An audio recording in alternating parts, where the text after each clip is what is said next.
তার গানে না ছিল কোনো জটিল রাগরাগিনী, না ছিল শব্দের অলংকারিক ভার। তবে গল্প যেখানে শেষ হতো, তার গানগুলো যেন সেই জায়গা থেকেই আবার কথা বলা শুরু করত।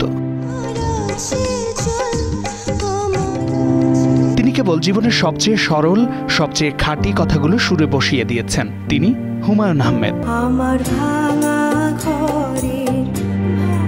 একটা জীর্ণ কুটির, একটা ভাঙা চাল, এইগুলো আমাদের জীবনের এই অপ্রাপ্তি, নাকি আমাদের ভেতরের সেই শান্তি যা আমরা নিরন্তর খুঁজে বেড়াই?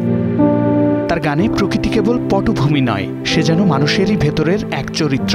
জোছনা, বৃষ্টি আর নদী, এই ত্রয়ী তার গানের প্রাণ। যখন আমরা শুনি নদীর নাম ময়ূরাক্ষী, নদীর জল দেখতে কালো, তখন নদীর রং নয়, আমরা যেন অনুভব করি সেই জলের ভেতর লুকিয়ে থাকা না বলা কষ্টটুকু। যদি মন কাঁদে, তিনি ডাক দেন, যদি মন কাঁদে তুমি চলে এসো এক বর্ষায়। কিন্তু কোথায়? জোছনার ভেতরে, বৃষ্টির ছাটে। এই ডাকটি আসলে এক ডিজিটাল যুগে ক্লান্ত মানুষের জন্য এক ইমোশনাল রেস্কিউ কল। কারণ এই যান্ত্রিক জীবনের কোলাহলে যখন মন কাঁদে, তখন ভার্চুয়াল সান্ত্বনা নয়, প্রয়োজন হয় প্রকৃতির আশ্রয় আর ভালোবাসার সেই পুরনো উষ্ণতা।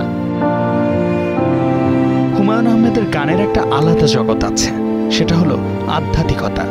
একটা ছিল সোনার কন্যা। এই গানটি কেবল একটি নারীর গল্প নয়, সে যেন আমাদের হাতছানি দেওয়া চিরন্তন সৌন্দর্যের প্রতীক, যা আমাদের ধরাছোঁয়ার বাইরেই থেকে যায়। যখন তিনি জিজ্ঞাসা করেন, ও কারিগর দয়ার সাগর, তখন তিনি শিল্পী হয়েও যেন একজন সাধারণ মানুষের মতো জীবনের সবচেয়ে বড় রহস্যের মুখোমুখি দাঁড়ান। কেন এই সৃষ্টি? কেন এই ভাঙা করা?